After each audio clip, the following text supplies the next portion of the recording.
है। आप देख लीजिए, हमारी एक लड़ाई मजलिस इत्तेहादुल मुस्लिमीन एक पार्टी सिर्फ नहीं है, ये एक तहरीक है जो हिंदुस्तान के दबे कुचलों को, दलितों को, मुसलमानों को और जिनके साथ नाइंसाफी हो रही है उसको आईनी तौर पर आईन के दायरे में रह करके हक दिलाने वाली पार्टी है। आप देखेंगे कि हिंदुस्तान के अंदर में जब भी कहीं नाइंसाफी होती है, जब भी कोई परेशान करता है, जब भी किसी के साथ हकबारी होती है, तो उस सदन से लेकर के सड़क तक आवाज उठाने वाला हक और इंसाफ के साथ अगर कोई कायद है तो बैरिस्टर असदुद्दीन ओवैसी साहब है। और मजलूमों की अगर आवाज बन करके कोई संसद में नाइंसाफों के खिलाफ आंखों में आंख डाल करके बात करते हैं तो बैरिस्टर असदुद्दीन ओवैसी साहब हैं। बैरिस्टर असदुद्दीन ओवैसी साहब की कयादत हमारे सीमांचल के लिए बात से फक्र है और सीमांचल की जिम्मेदारी हमारे बिहार के सदर अख्तरुल ईमान पर है। पूरे बिहार की जिम्मेदारी उनको है। इंशाअल्लाहुल अजीज आप अगर बैरिस्टर असदुद्दीन ओवैसी साहब की कयादत को तस्लीम करेंगे, अख्तरुल ईमान साहब की कयादत को तस्लीम करेंगे, मजलिस इत्तेहादुल मुस्लिमीन को यहां मजबूत करेंगे तो इंशाअल्लाहुल अजीज यहां की तकदीर और तस्वीर दोनों बदलेगी। भाइयों, बुजुर्गों, दोस्तों, खामोशी के साथ सुनेंगे तो मजा नहीं आएगा। देखिए, मंजिल अक्लमंद को नहीं मिलती है मेरे भाइयों। एक बार जोरदार ताली बजाएंगे, अपने जिंदा दिली का सबूत दीजिए। मंजिल अक्लमंदों को नहीं मिलती है, मंजिल होशियारों को नहीं मिलती है, मंजिल जुनूनी को मिलती है, मंजिल दीवानों को मिलती है। दीवाने परवाने जब आजादी की लड़ाई में अपनी जवानी को झोंक दिए, अपनी सबकी कुर्बानी को दे दी, अपने जान माल की कुर्बानी दिए, तब जो है गोरों से आजादी मिली है। और क्या आप इस तरह से खामोशी से बात सुनेंगे तो आपको चोरों से आजादी मिल जाएगी। ताली बजाइए, चोरों से आजादी चाहिए तो, चोरों को भगाना चाहिए तो। ऐसी कयादतें जो आपके साथ नाइंसाफी किया है, ऐसी कयादतें जो आपके साथ गद्दारी किया है, ऐसी कयादतें जो आपका खून किया है। देखिए, कांग्रेस और बीजेपी धर्म की राजनीति करती है।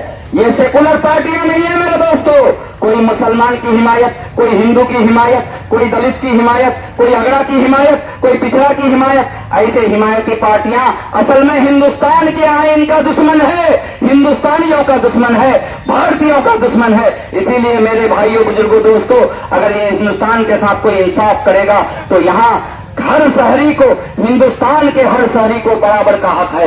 जब बराबर का हक मिलेगा तभी इंसाफ होगा। एक दलित के वोट की कीमत उतनी ही है, एक ब्राह्मण की वोट की कीमत जितनी है, एक मुसलमान की कीमत इतनी ही है, एक सिख की कीमत जितनी है। हाँ, हमें अब हिस्सेदारी चाहिए। आजादी का 70 साल हो गया, आपने हमारे आबादी के हिसाब से हिस्सेदारी नहीं दिया, आपने नहीं दिया, आपने मुगालते में रखा, आपने धोखे में रखा। अब हम उस मुगालते धोखे में नहीं है। अब आप, हमारा समाज समझ गया है कि हमारे साथ सभी ने गद्दारी किया है। अब हम अपना हक छीन करके लेंगे, हम अपना इंसाफ छीन करके लेंगे। क्या भाइयों, बुजुर्गों, दोस्तों, इस हक और इंसाफ की लड़ाई में, आईन के दायरे में हमें इंसाफ अपना लेकर के रहने के लिए आप हमारा साथ देंगे भाइयों? हाथ उठाइए मेरे भाइयों, बुजुर्गों, दोस्तों। मजलिस इत्तेहादुल मुस्लिमीन एक तहरीक है। कोई अगर आपको ये कहे कि ये मुसलमानों की पार्टी है तो आप इसको जवाब दीजिए कि इम्तियाज जलील साहब औरंगाबाद से एमपी हैं। औरंगाबाद में मुसलमानों की तादाद कम, हिंदुओं की तादाद ज्यादा। जब हिंदू, मुस्लिम, दलित सब मिलकर के औरंगाबाद में इम्तियाज जलील साहब को जिताते हैं तो इम्तियाज जलील साहब की कयादत में औरंगाबाद वालों को क्या मिलता है? एयरपोर्ट मिलता है, हॉस्पिटल मिलता है और 2500 करोड़ रुपए का रोड मिलता है। और आप यहाँ दलित, मुस्लिम और आदिवासी, अगड़ा, पिछड़ा और हवलियार और सुरजापुरी की लड़ाई में रह जाते हैं तो आपको यहाँ डॉक्टर जावेद जैसा एमपी मिलता है और वो आपको इडियट कहता है। सही बोल रहा हूँ, गलत बोल रहा हूँ? एक साल के अंदर में आप डॉक्टर जावेद का कोई एक काम बता दीजिए। इसलिए कांग्रेसियों ने आपको ठगा है। कांग्रेस ने यहाँ के लोगों को जैनी पसमानदा समझा है, लेकिन हम जैनी पसमानदा नहीं है, हम होशियार हो गए हैं। अब आप लोग अगर इस जहनी पसमानदगी का जो आप लोग उनका जवाब देना चाहते हैं, उन ठगों को जवाब देना चाहते हैं तो एक बार जोरदार तालियों से आप ये बताएं कि हम इनको हाथ फेंकने के लिए तैयार हो गए हैं। देखिए मेरे भाइयों, बुजुर्गों, दोस्तों, आजादी ऐसे ही नहीं मिलती है, छीन करके लेना पड़ता है। मजलिस इत्तेहादुल मुस्लिमीन बैरिस्टर असदुद्दीन ओवैसी साहब, अख्तरुल ईमान साहब की क़यादत में ये सीमांचल और पूरे बिहार की जो लड़ाई है, ये हमारे आईनी हक की लड़ाई है। अगर सीमांचल को हक दिलाना है, अगर सीमांचल के बच्चों को यहाँ से आप बाहर कमाने के लिए नहीं भेजना है, रोजगार के मौके यहाँ फराहम करना है, रोड, सड़क, पुल पुलिया को अच्छी तरीके से आपको अच्छा मिलना है, हॉस्पिटलों में डॉक्टर की उपलब्धि होनी है, अगर स्कूल स्कूलों में तो बच्चों को तालीम देने के लिए टीचरों की उपलब्धता करानी है, तो आपको मजलिस इत्तेहादुल मुस्लिमीन का साथ देना होगा। जब आप मजलिस इत्तेहादुल मुस्लिमीन का साथ देंगे तो इंशाअल्लाह अज़ीज़ सड़क से लेकर के संसद तक हर नाइंसाफी के खिलाफ, हर बेबसी लाचारी के खिलाफ आप आवाज उठाने वाली जो पार्टी है वो मजलिस इत्तेहादुल मुस्लिमीन की पार्टी है। इंशाअल्लाह अज़ीज़ सड़क से संसद तक आपके लिए आवाज उठेगी और आपको आपका हक दिला करके रहेंगे। आए मेरे भाइयों, गरीब नौजवानों, ऐ मेरे बुजुर्गों, ऐ मेरे माँ और बहनों, आप लोग जरा गौर कीजिए कि जब आपका कलीजे का टुकड़ा और नई नवेली शादी करके अपनी दुल्हन को छोड़ करके दिल्ली पंजाब कमाने जाता है, क्या आपका कलीजा नहीं पसीजता? जब छोटे छोटे बच्चों को छोड़ के उसका बाप दिल्ली पंजाब कमाने के लिए, मुंबई कमाने के लिए जाता है, क्या उन बच्चों को देख करके उनके दादाओं को, उनको दादियों को रहम नहीं आती है? क्या वजह है कि हमारे यहाँ के नौजवान बाहर जाने पर बेबस लाचार हैं? इसलिए कि हमारे यहाँ रोजगार के मौके नहीं है। मजलिस इत्तेहादुल मुस्लिमीन को अगर आप सीमांचल से मजबूत करके भेजेंगे तो सबसे पहला तोहफा आपको मिलेगा 371K का दर्जा, विशेष दर्जा एक ऐसा दर्जा है कि किसी भी खित्ते में, किसी राज्य के किसी खित्ते में अगर मुफलिसी, लाचारी, गरीबी, बेबसी है तो आइन के तहत 371K का दर्जा उसको मिलता है, विशेष दर्जा, जिसके तहत यहाँ का इंफ्रास्ट्रक्चर, स्कूल, रोजगार के मौके फराहम करने के लिए फंड आते हैं। तो हमारी पहली लड़ाई 371 के लिए है और फिर हमारी रोजगार के लिए लड़ाई, हमारे किसानों के लिए लड़ाई, हमारे स्कूलों में बच्चों को पढ़ाने के लिए हमारी लड़ाई, हॉस्पिटलों में डॉक्टरों की लड़ाई, डॉक्टरों को बिठाने की लड़ाई, हम सारी लड़ाइयां लड़ करके आपके लिए सहूलत फराहम करेंगे इंशाअल्लाह अज़ीज़। लेकिन आप लोगों से मेरी गुजारिश है कि आप लोग मजलिस इत्तेहादुल मुस्लिमीन को, जो लोग ये कहते हैं कि ये मुसलमानों की पार्टी है, लेकिन हमारी पार्टी नाम से मजलिस इत्तेहादुल मुसलमानों की पार्टी तो लगती है, लेकिन हम काम से सेकुलर हैं। हम उन ढोंगी सेकुलरों की तरह नहीं है जो नाम से तो अपने आप को सेकुलर कहती है, लेकिन काम से उनका मुनाफिकाना काम है। वो धर्म की राजनीति करता है, चाहे वो बीजेपी हो, आरजेडी हो, जेडीयू हो, और वो किसी जातिवाद की राजनीति हम नहीं करते हैं। इसका सबूत यह है कि जब लॉकडाउन का पीरियड आया तो हैदराबाद के अंदर में अकबरुद्दीन अवैसी साहब ने 6.5 करोड़ रुपए का राशन बांटा। तो क्या मेरे भाइयों, उन्होंने देखा कि ये घर क्रिश्चियन का है, हिंदू का है, मुसलमान का है, सिख का है, इस घर को नाम पर करके लोगों को राशन नहीं दिया, एक तरफ से सब लोगों को राशन दिया, तो असल में सेकुलर हुआ कि नहीं हुआ? जो हर आदमी का प्रयास करे वो सेकुलर है, जो गद्दारी करे वो मुनाफिक है, वो जो है कॉमनर है। कांग्रेस दंगाई पार्टी है, बीजेपी दंगाई पार्टी है, जेडीयू, आरजेडी सारे दंगाई पार्टी है, सारे एक धर्म विशेष को लेकर के चलती है। लेकिन मजलिस इत्तेहादुल मुस्लिमीन सारे धर्मों को लेकर के चलने वाली पार्टी है। असल में ये पार्टी ही असल में सेकुलर पार्टी है, जो हर सब नाइंसाफों को हक दिलाती है, बेबसों की बेबसी खत्म करती है, लाचारों को मदद करती है। मेरे भाइयों, बुजुर्गों, दोस्तों, आप देख लीजिए कि 1.5 महीना पहले इस कोरोना पैंडेमिक में बैरिस्टर असदुद्दीन साहब ने 2 एम्बुलेंस जारी किए हैदराबाद से। क्या वो एम्बुलेंस किसी का धर्म पूछ करके बीमारों को बिठाती है? नहीं मेरे भाइयों। तो असल में सेकुलर कौन हो? मेरे भाइयों, बुजुर्गों, दोस्तों, देखिए, अगर आप मजलिस इत्तेहादुल मुस्लिमीन अपने इलाके की तरक्की करना चाहते हैं, अपने इलाके की बेबसी, लाचारी को दूर करना चाहते हैं, हराम खोरों के मुंह पर लगाम लगाना चाहते हैं, गद्दारों की गद्दारों को भगाना चाहते हैं, और तो आपको मजलिस इत्तेहादुल मुस्लिमीन का साथ देना होगा। इंशाअल्लाह अज़ीज़ सारी करप्शन दूर होगा और यहाँ की बदहाली दूर होगी और यहाँ की तकदीर और तस्वीर दोनों बदलेगी इंशाअल्लाह अज़ीज़।